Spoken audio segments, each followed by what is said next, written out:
On continue? Et que donc, quand la télévision donc, couleur était à Paris, il fallait donc, j'avais dit que l'écran donc TV devait contenir, s'il vous plaît là-bas au fond là-bas, 3 luminophores bleus. Qui peut me rappeler les couleurs de base? Rouge, parce qu'effectivement, c'est ce qu'on appelle les 3 couleurs de base. RGB. Et que pour reproduire n'importe quelle couleur, il fallait faire ce qu'on appelle de l'analyse trichrome ou de la synthèse additive. C'est-à-dire que n'importe quelle couleur va être une somme pondérée de ces 3 couleurs de base. Et c'est ce principe-là qui va nous permettre en fait de n'occuper qu'une partie limitée du spectre au lieu d'envoyer les 3 couleurs de base. Chacun va nous occuper à 6 MHz. Et on avait vu que la problématique s'était posée parce qu'il fallait maintenir le parc de TV noir et blanc qui était à l'époque dans le monde, spécialement aux États-Unis, et pour ne pas les perturber et pour ne pas obliger les gens à acheter des TV couleurs, qu'il fallait maintenir une certaine, ou le fait que les téléviseurs, même s'il est noir et blanc et qu'il reçoit un signal TV couleur, qu'il puisse toujours travailler en noir et blanc. Et ceci nous avait amené en fait à faire ce qu'on appelle donc la décomposition des signaux donc TV en ce qu'on appelle des signaux d'éminence et des signaux de prominence. Et donc, les téléviseurs noirs et blancs, lui, va se suffire de la couleur de la luminance, des signaux de luminance. Et il ne sera pas gêné par les signaux de prominence qu'on va volontairement mettre dans le spectre, mais à la limite supérieure du spectre et avec un niveau extrêmement élevé, de façon extrêmement faible, de façon à ce qu'il ne gêne pas la TV noir et blanc. Et que la télévision couleur puisse exploiter, faire de la télévision couleur. Tout ceci, on en avait largement, n'est-ce pas, parlé, et je pense que ce sont des choses qui sont assez claires pour vous aujourd'hui. Et on nous avait dit aussi que, pour ce qui est encore de ces signaux de prominence, leurs envois avaient causé la problématique de normes de couleur, et que les Américains avaient amené leur propre norme qui s'appelle le NTSC, qui est le National Television Committee,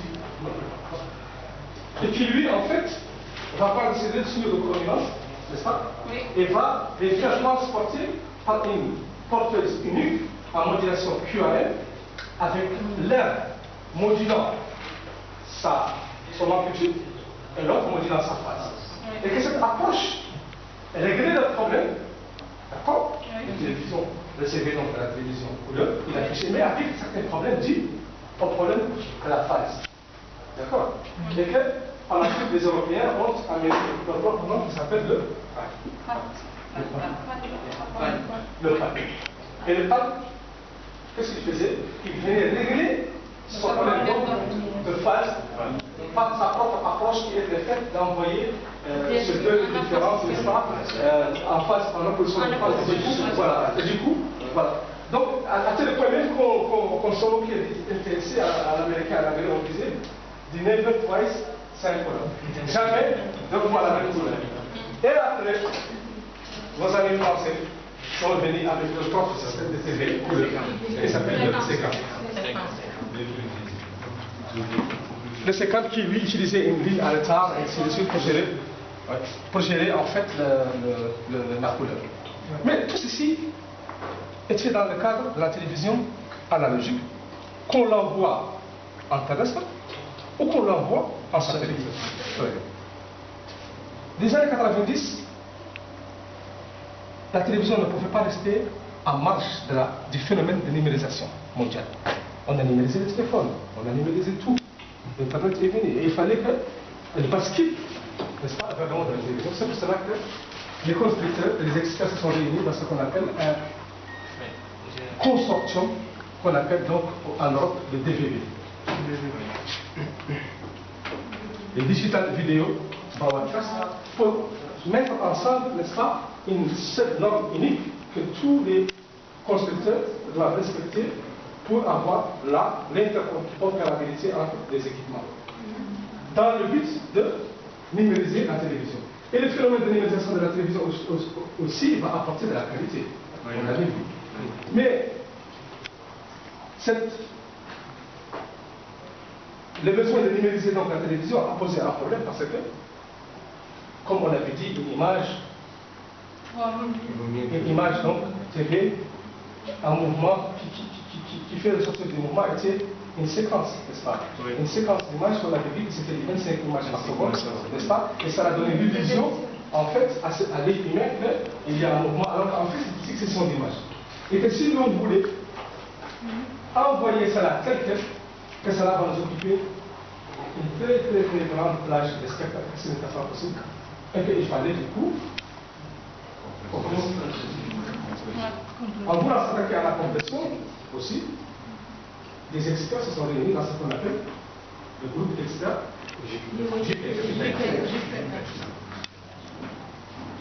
Le JPEG, lui, va s'intéresser à la compréhension et à la compréhension d'image. Pas de compréhension vidéo. Et donc, pour compléter l'image, il faut exploiter les redondances statiques, les redondances spatiales, les redondances temporelles, les redondances spatiales, et un ensemble de mécanismes, tout un arsenal de mécanismes de compréhension a été mis en place pour véritablement pouvoir diminuer au maximum l'espace, son volume. C'est pour cela que la première façon qu'on avait vu de faire, c'était quoi? C'était de faire chrominance, luminance, n'est-ce pas? Au sens numérique du terme. Et cela va, du coup, diminuer encore, n'est-ce pas, le volume de l'image. Quand je parle de volume, c'est un bit, n'est-ce pas, un kilobit ou un bit. Une autre technique de compression a été appliquée qui s'appelle le RLC.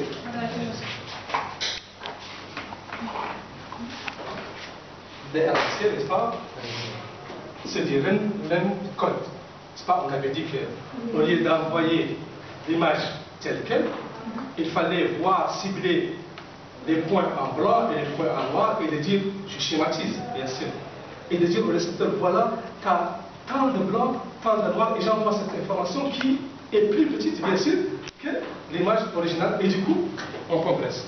Mais ce n'était pas suffisant. Il fallait encore avancer.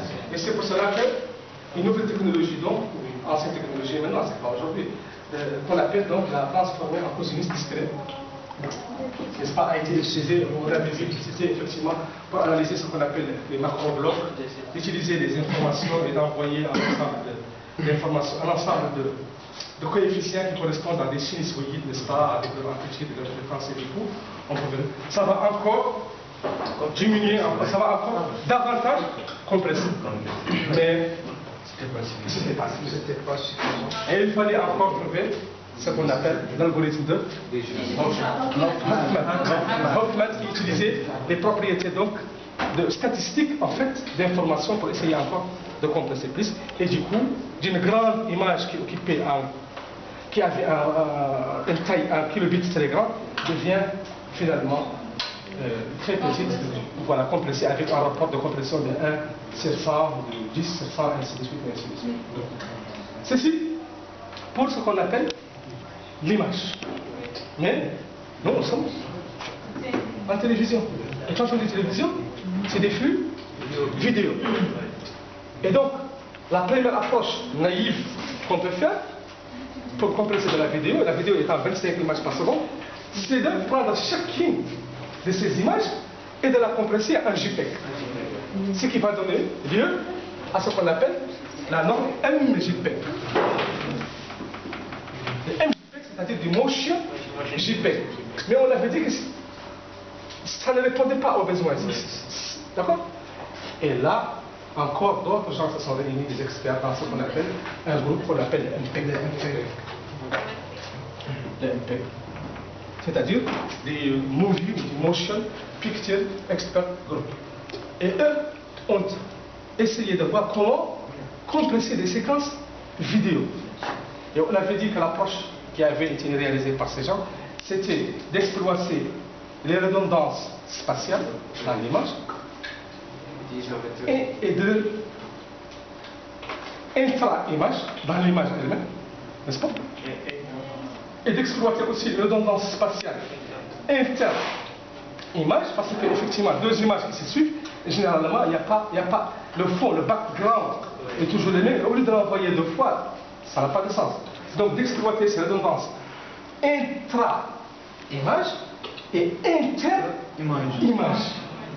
Et d'utiliser une approche qui va essayer d'identifier ce qu'on appelle le vecteur de mouvement. C'est-à-dire, étant donné donc une séquence vidéo, n'est-ce pas, d'essayer de voir l'objet, n'est-ce pas, qui est en train de se déplacer au niveau de l'écran, de l'identifier, et au lieu d'envoyer toutes ces séquences, d'envoyer un ensemble d'images, qu'on avait dit une image I, une image P et une image B, qui vont essayer, avec le vecteur de mouvement, à la réception, de reproduire le mouvement d'origine, ou la séquence vidéo d'origine, et du coup, on construit ce qu'on appelle des GOP, c'est-à-dire des Group of Pictures, n'est-ce pas, qui, au lieu d'avoir, disons, 100 images successives, on aura 12 images de type I, B, P, B, B, B, avec le vecteur de mouvement, et du coup, le récepteur aura décodé. C'est ce qu'on appelle la philosophie de compréhension MPEG-2.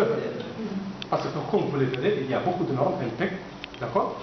Et une autre norme qui est aujourd'hui en train d'être déployée dans le monde, c'est le MPEG-4, qui lui va encore davantage compresser. D'accord? Et il sera utilisé certainement pour la télévision sur mobile, la télévision haute définition, la téléphonie sur téléphone mobile et autres, n'est-ce pas? Il va encore compresser davantage. Mais sa philosophie, véritablement, n'a rien à voir avec le MPEG-2 parce qu'il utilise une autre approche qu'on appelle donc l'approche objet. D'accord? C'est à peu près ce que vous faites en programmation orientée objet quand vous avez des objets que vous manipulez avec lesquels vous dialoguez avec ce qu'on appelle des méthodes, n'est-ce pas?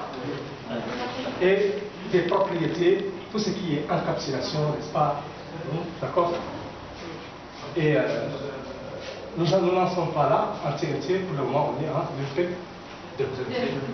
Donc, une fois donc l'encodage MPEG défini, n'est-ce pas, il va falloir maintenant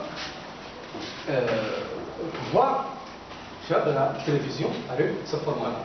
Et on avait dit que ce qui avait poussé la communauté scientifique internationale d'une part et industrielle d'autre part à migrer vers la télévision numérique terrestre, c'était pour libérer c'était pour libérer les spectacles. Parce qu'on avait dit qu'à UHF et à VHF, il y avait des bandes qui étaient réservées à la télévision et que la tendance aujourd'hui est au développement de la téléphonie mobile. Et pas seulement de la téléphonie mobile, mais la demande sur ce qu'on appelle les services broadband, c'est-à-dire les services large band, tels que la vidéo sur ondes radio et autres, et qu'on avait besoin de quoi? Des spectacles. Et que le processus qui va permettre de passer la télévision analogique terrestre en analogique en TV numérique, s'appelle donc le dividende numérique ou les fréquences en or qui sont surtout, j'allais dire, prisées pour leurs propriétés extraordinaires en termes de propagation à autour. Elles ont des propriétés extraordinaires de pénétration. Même si on est au fond, d'accord, quand on utilise du VHF ou des VHF, les ondes radio vont y pénétrer et donc elles ont des propriétés qui sont très importantes.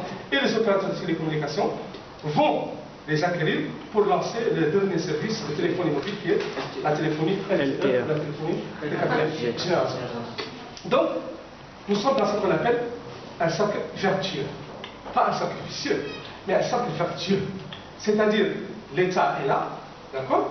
Les fréquences sont là, elles vont se libérer, on va les acheter, l'État trouve de l'argent, l'opérateur trouve des fréquences pour vendre des services, pour améliorer son business, n'est-ce pas? Son revenu. Et les utilisateurs vont gagner parce qu'ils ont une télévision numérique meilleure en termes de qualité que la télévision analogique et ils ont des services largement dans leur téléphone mobile. Donc tout le monde est gagnant et c'est ce que j'appellerais un cercle vertueux. Bien. Après cela, on avait vu que pour ce qui est des satellites et pour ce qui est des terrestres, qu'il y a effectivement la télévision est vue comme étant dans un modèle classique, n'est-ce pas? Un modèle classique, elle aussi, dans laquelle on le voit, il est le suivant. Je vais vous le montrer, n'est-ce pas? Il s'inspire du modèle donc en couche toujours, n'est-ce pas? C'est le suivant. On a combien de couches? On a 4. La première couche s'appelle donc le MPEG. Le MPEG. D'accord? La deuxième couche s'appelle voilà, mais on l'appelle aussi le data streaming. Le data streaming. Et ici, on a la couche TS, Transport Stream. Transport Stream MPEG 2. Et finalement, voilà. Et finalement, la couche physique qui, elle, dépendant du type de support qu'on va attaquer. Soit on va aller en satellite, nous aurons donc ce qu'on appelle donc DVB S, si on va au satellite. Et si on va au terrestre, on a DVB T, mais aujourd'hui nous sommes à DVB-T2. Donc le DVB-T il a évolué et on verra après si on a le temps, avec le temps, ce qu'a apporté le DVB-T2 par rapport au DVB-T. Mais d'abord, sachons ce que c'est que d'abord le DVB-T et le DVB-S. Bien. Comment? Le DVB-C aussi, c'est le DVB, c'est le Digital Video Broadcast Card. Parce qu'en fait, comme on l'avait vu la fois passée, tout dépend de là où tu veux aller. Si tu veux aller vers les satellites, les conditions de propagation ne sont pas identiques que si tu veux aller à terrestre. On l'avait vu la fois passée, on avait vu qu'effectivement, quand on est dans un environnement de propagation outdoor urbain, que effectivement l'antenne omnidirectionnelle qui émettait en terrestre, n'est-ce pas, quand elle émettait sur ces ondes électromagnétiques, elle allait être réfléchie et répartie par les différents immeubles, n'est-ce pas, qui sont dans la ville. Et du coup, à la réception, on recevait, n'est-ce pas, des copies du même signal, mais qui sont décalées entre elles, n'est-ce pas?